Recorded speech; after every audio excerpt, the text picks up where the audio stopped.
Hello, everyone. Welcome to Workforce Gaming. I am Brad, along here with Doug. Hey, Long dramatic pause there. But this week, Hitman, or I guess it was 2 weeks ago, right? Hitman something like that. was Yeah. finally released. So Doug bought the first episode of Hitman because it is an episodic game this time around. Yes. You are fairly new to the Hitman series, but you played through this, and I'm curious to hear your thoughts on it. I am totally new to the Hitman series. So if you're hearing this and you've been like a longtime Hitman fan, you're like, oh well, that's in every Hitman. Why, that's not even impressive. Just be aware of that. So my story with Hitman begins with me playing the Hitman beta.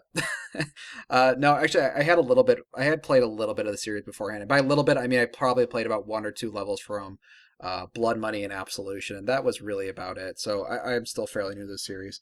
The beta opens up with two training levels. First is a sort of you're going to kill a guy on a yacht, and you can walk around the yacht. There's like a party going on, and you kill the guy, and I was like, oh, that's kind of cool. There's some kind of neat mechanics and things like that. And the next level after that is you go to an army base, and I was like, oh, this is kind of a bit more complicated. It's a much larger area. Um, there's a few more guards. There's a few more people than you're expecting. You have to sneak around. Do your hitman stuff. It felt to me, because I've never played the series before, it felt really exciting because I've never played a game like this. It's more a puzzle game than a stealth game. There's a lot of like, oh, I need to kill this guy in order to get to this area, or I need to do this to do that, to do this to that. And it reminded me a lot of Metal Gear Solid 5, where it kind of let you, to me anyway, it felt like I was allowed to be a little bit creative on how I got to the guy, which areas I decided to like kind of scope out. I was like, okay, I guess I can go through the roof here, or no, maybe I can go through the entrance here. So I really like that sort of organic gameplay, I guess is the best way to describe it, where they sort of kind of let you into a level and just kind of play. So were those levels in the intro pack as well, or I think it was called the intro pack, right?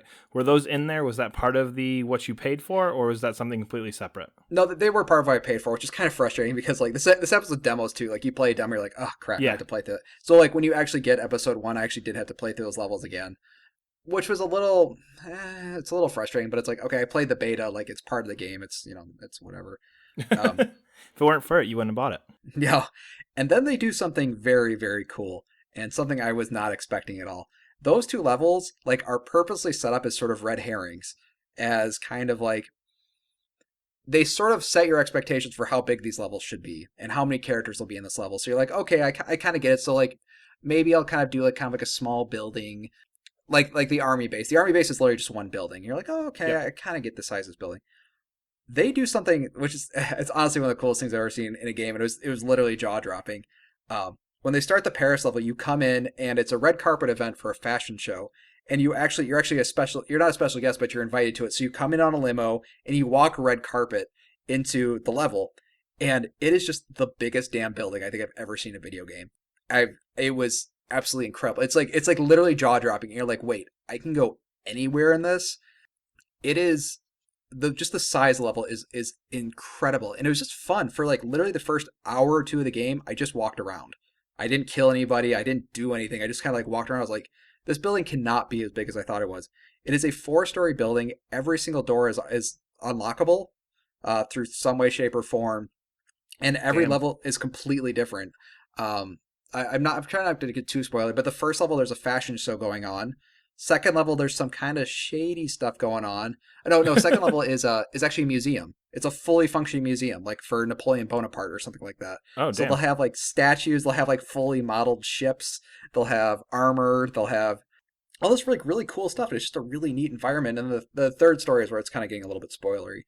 But it's just neat. Like I've just never seen a level that was so utterly open before, and so full of characters, because usually when you think open games like even Grand Theft Auto, there's sort of this lack of density to things. Yeah. So kind of like if Grand Theft Auto 5, that's a good example because a lot of people play, or just Grand Theft Auto in general. Like there's usually a few people walking down the street, there's usually a few enemies around, but in Hitman, like when you walk into a room, there's like 50, 60 people. I think total in the level there's maybe a few hundred or something like that. It's really incredible. It's like it's I was like just literally just like walking around, and like it's not just like just not do nothing NPCs. Like there's conversations going around. There's like maybe within that one level I'd say maybe 10 different stories going on between NPCs. Wow, that's kind of crazy. Yeah, so you can like listen in on them. So like, there's people having discussions, there's people having fights. There's kind of a funny character who's actually running the fashion show, and he's just really pissed off. But if you follow him around, like there's a part where he has a smoke break where he talks with somebody for a good like has like a small conversation with them, and you can follow these characters around and sort of like learn their story as you're going through the level. And the first thing I noticed in the game is the world. And the world of Hitman is just really cool. Besides just being that kind of technically impressive, there's a lot of stories going on. The tone is, oh my god, the tone is so cool. Have you seen Layer Cake or Collateral? Yeah, great movies.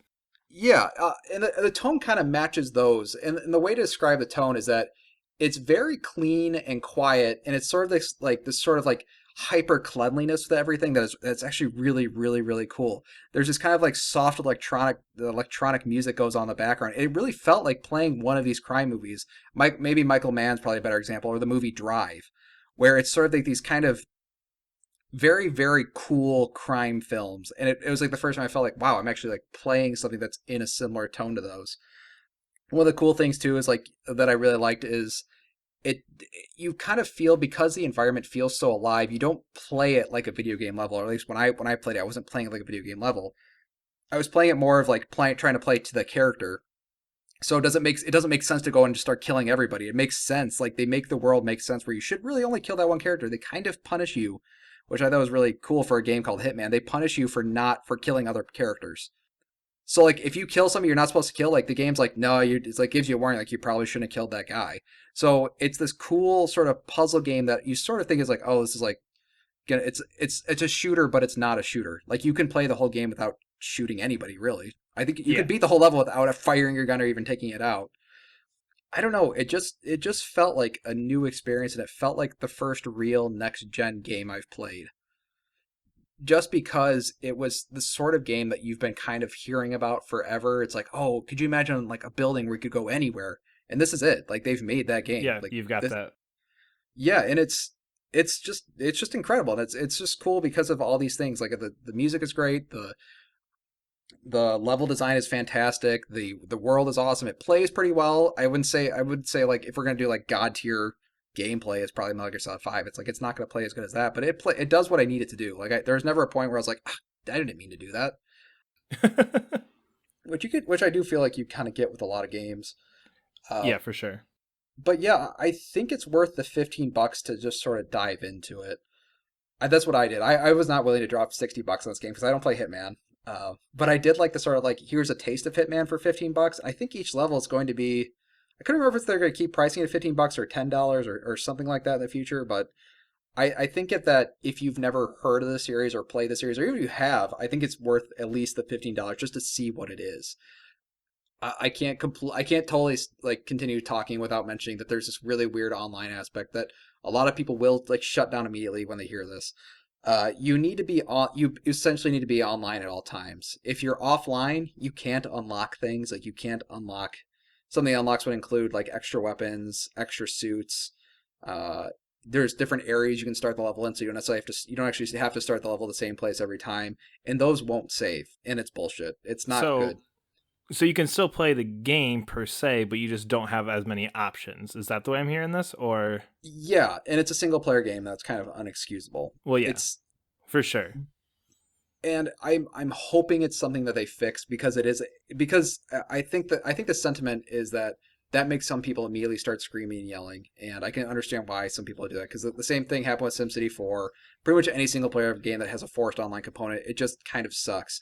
But the difference Yep. with this game is that it's a really really really good game, and that's what makes it that's what I know, but like that's what makes it kind of hurt worse is because the game it's a good game that's brought down by this.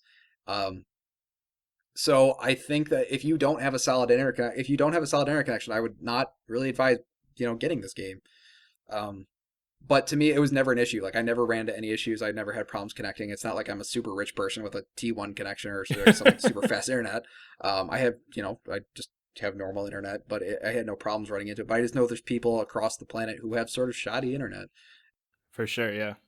And it always sucks when those things aren't advertised and that's not mentioned anywhere, because I don't remember reading that anywhere that this was you had to be online to access everything. I don't remember seeing that anywhere. So just kind of spring that on people, I feel like is a little shady. It is. It's yeah, and I don't know if it's shady. I just don't know if it's just like they're trying to create a really controlled environment because there is a huge component with leaderboard and stuff. Like when the way I play, like I don't play the game. I don't play a game the way everybody will play this game. Like there is sort of like a challenge mode of like trying to get the highest score. So from what I understand, their excuse for this was like they're trying to control that to make sure people don't have like hacked copies of the game. And I don't know. It's kind of bullshitty like to do all this stuff for just essentially leaderboards. But if that immediately makes you shut down, I think that's kind of a bad way to go about it because it is such a good game. I think you should at least get the game, try it, and then be vocal. And when I mean be vocal, don't send people death threats and shit. Like just you're a human being. You can talk to other humans. Hopefully, just you Damn. can you can send IO. You can I mean you can they have feedback and stuff. They do ask for feedback. You can just say like, hey, this isn't cool. We don't really appreciate this. You'd be very hard pressed to find people who don't think this is a good game. But yeah, I mean, if you do find if you think it's kind of shitty, just tell them. Just tell them. You don't have to yell it. You don't have to scream it. Just is that asking a lot? But Is that people asking a don't lot of hear you people? when you talk. People only hear me when I scream at them. I don't know why it's so hard for some people.